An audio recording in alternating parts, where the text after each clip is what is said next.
Hi everyone. How's it going? Yeah. Okay, so I'm here to talk to you about the Beatles today. But I want to show you guys some things that I got for my birthday. I didn't get, well actually I did get more than usual this year, considering most years I usually get like one thing. This year I got a few! Woohoo! So, okay, so I have a few things to show you. One thing my mom got me, you know how I showed you my other piece bag? Well, she got me another one. So it looks like this, and yeah, it's cool. So I'm pretty excited about it. Woo! Okay, so I also got a few shirts. Oh, I got a couple. So I got a nice Beatles one. Yeah, this is literally like my first Beatle memorabilia that somebody bought me for like my birthday / Christmas in like a few years. I don't know why they waited so long.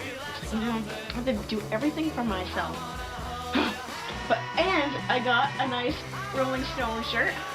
Guess I love the Stones. Okay. And look. Wait, okay. I looked like over there. Okay. Look, guys. Look. Ready? Ready? Oh, I had to buy this for myself, but it's okay. Look at this. Ready? Ready? Ready? That's 5 DVD cases. I used to have 4. And guess what I got? Scarface! Woohoo! Scarface! Yeah! I watched it like 4 times. It was on Spike the other, like 5 days in a row almost. And I watched it like all week long. Like every night it was on. And so I finally had to go out and buy it. And then when I bought it, I turned on the TV to go watch Carlito's Way. To watch Carlito's Way, this part of it. See, when you open it, it's got 2 DVD things. Okay. To watch Carlito's Way with Al Pacino. And then it was on again, so I had to watch it again. And then I watched Carlito's Way after. Okay, so I'm going to stop talking about love movies because you guys probably don't even care about that. Okay, so I'm here to talk to you today about the Beatles. Yes! Okay, Beatles. Okay, I actually have something I want to show you. Remember how before, a long time ago probably, it's probably like in the summer or something, I had a book that was like, when I had taken notes from my Paul McCartney book that I have that's like 600 pages long. Do you know what I'm talking about? Hold on. You know what? I'll come back with everything in my hands. How does that sound? What I'm going to do is I'm going to read to you some more notes that I had taken while reading the book that you will like. It'll be fun. Hope you know them. Hope you don't know them. I don't even know what I'm saying. Yeah, okay. I have 2 just Paul McCartney books. No, I don't actually. Do I? Well, I have one written by Paul. The Up in the Clouds one thing. Okay, these are the only ones I'm going to grab because I'm too lazy to go and get more. So, I have this one. I don't even read like at all, but I read this in like a few days because it was that good. And usually people can read it probably shorter than that if you're a good reader. I'm a good reader. Like, I can read pretty swiftly. Ready? Well, that's a weird word. Okay. While the Beatles' business may have been at the front of his mind, Paul's emotional terrain had started to shift in long, life-altering ways.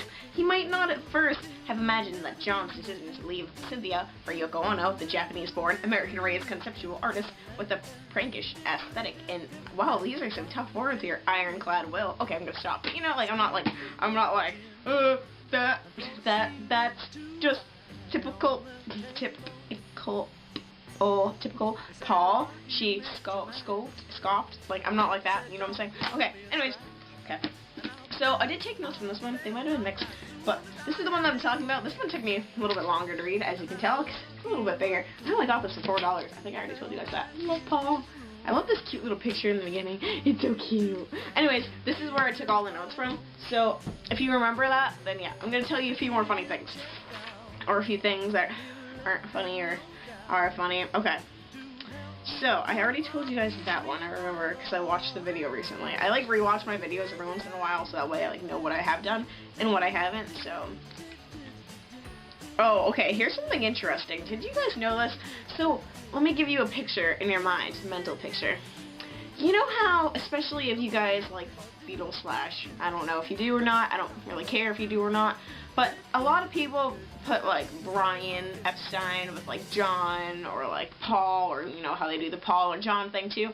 Well, besides that, I just want to talk about Paul. See, a lot of people know that, I mean not Paul, Brian. A lot of people think that, you know, Epi and John were like the close ones.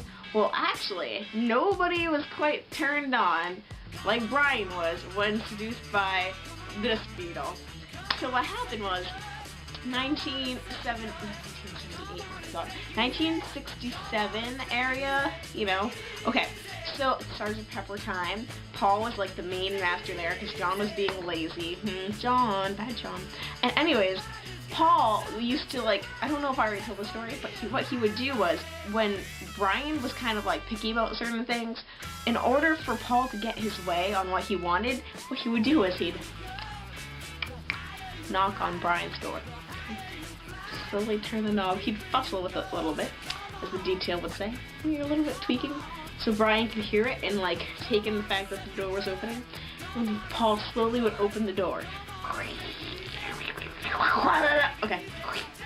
And then Paul would slowly walk in with his most attractive smile, and he would just go in there slowly. He would definitely flaunt it off a little bit, and then he would slowly sit next to Brian. He would literally seduce Brian so Brian could get him what he wanted. In the book, I remember this, it's not an exact quote, but you can definitely find it in this book many years from now, that Brian says, no, like, I don't know if it was Brian saying, but no one could turn on Brian quite as well as Paul, because Paul had a special charm about him that not even John could do. So I just thought that was kind of cute, how Paul would have to seduce Brian to get his way. Okay, next one. Let's see. Okay, so this is a little thing that me and Paul have in common. See, a lot of this is obviously Paul, I'm sorry, so we'll just call this a little Paul video. Well, it's also Beatly, but you know. So, this is, probably can relate to a lot of people. This definitely relates to me. If you ask, like, any of my friends, they'll be like, yep, that's Jude. If you prove Paul wrong, like, if you absolutely prove him wrong, you have proof, you have everything, he can't back out of it, he will completely shut down. I will completely shut down. Like, you just completely shut down, you ignore everybody, you're pissed at everybody for the rest of the day. Even like a week sometimes that happens to me. Because you just don't like being wrong. That's definitely a Paul attribute. So if you do that, you're like me, you're like Paul, you're like a lot of people in the world. Alright, so, okay. And he didn't like it when somebody knew something that he didn't know, so if he fell out of something, he would be like, I need to know. That's me too. Like, what are you doing, man? Okay. Okay, so, that's not even a story though. I had wrote down a quote that said, you don't have to like something to be influenced by it, and that was something Paul had said. So, it's very true.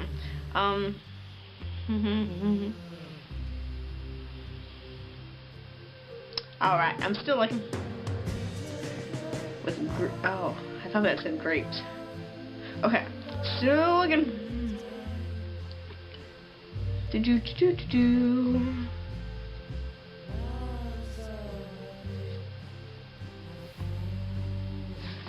Okay, so this is kind of funny. So this is just like a little situation, but George had a special way about him that he would always bring out the Hare Krishna. He would always bring it out. Got a few stories about it. One of the stories was one time, like, Paul was pissed when Ringo delivered the news that he couldn't release his album. So the Beatles released their, oh, okay, I remember, this is at the end of the Beatles, that's why. Okay, until the Beatles released their last album. So Paul was, like, wicked pissed off, and he was like, you know, Ringo can't tell me what to do, he's the drummer, what are you doing, you're a drummer, blah, blah, blah.